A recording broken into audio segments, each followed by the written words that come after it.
Welcome my channel গ্রামের রান্নাঘর। তোমাদের সাথে আজকে আরও একটি রেসিপি দেখাচ্ছি, আর সেটা হলো তেলাপিয়া মাছের রেসিপি। দেখো, দুটি মাছ 3 পোয়া হবে, ভালো করে পরিষ্কার করে নিয়েছি পাথরে ঘষে। অনেকে আছে বাজার থেকে অপরিষ্কার কেটে নিয়ে আসে একেবারে।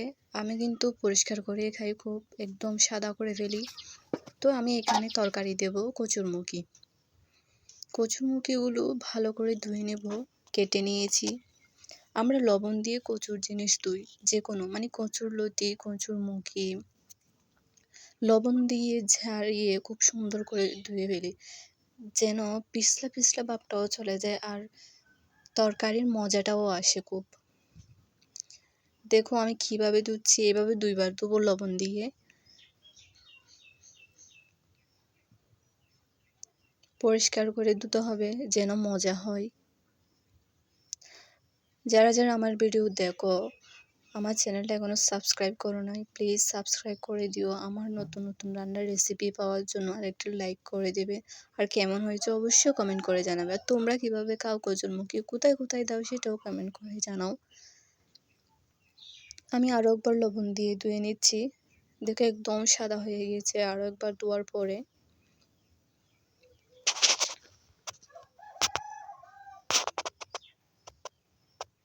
একদম সাদা হয়ে গিয়েছে, দেখতে খুব সুন্দর লাগতেছে। এবার আমি পানি থেকে তুলে নিচ্ছি।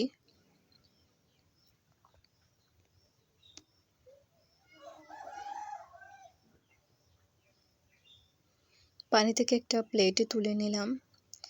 এবার ওইখানে আবার দিব ঢেঁড়সগুলো ধুয়ে নিয়ে নিলাম কাটার জন্য। আস্ত ঢেঁড়স দিলে দেখতে ভালো লাগবে না, ভেঙে যাবে।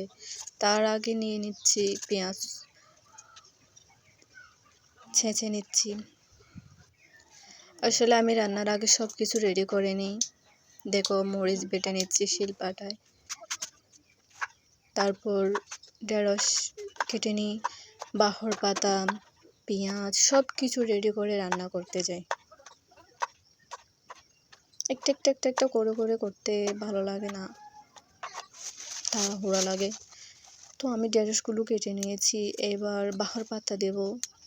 বাহর পাতাগুলো শেকড় থেকে নিয়ে এবার কুচি কুচি করে কেটে নেব।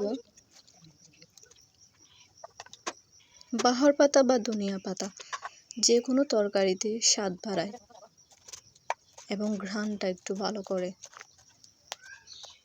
আমার ঢেঁড়স অনেক পছন্দ। তোমরা কে কে ঢেঁড়স পছন্দ করো বলো।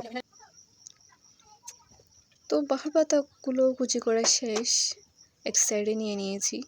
দেখো এবার তেল গরম করতে দিয়ে দিলাম কড়াইতে।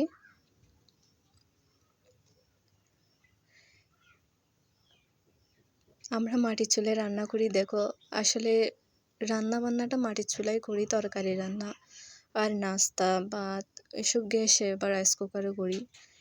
তরকারিটা গ্যাসে রান্না করলে মজা লাগে না, তাই মাটির চুলায় রান্না করি। তারপর পেঁয়াজ কুচি দিয়ে দিয়েছি।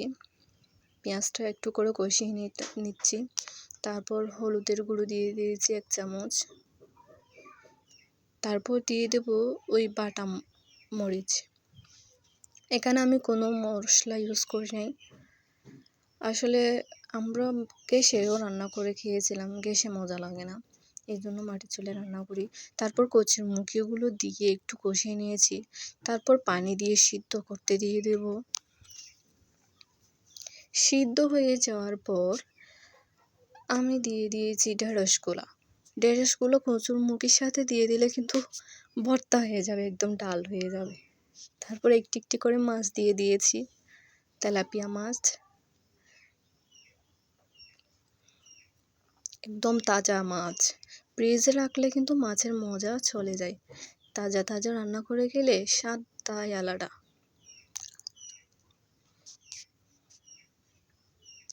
এবার দিয়ে দিয়েছি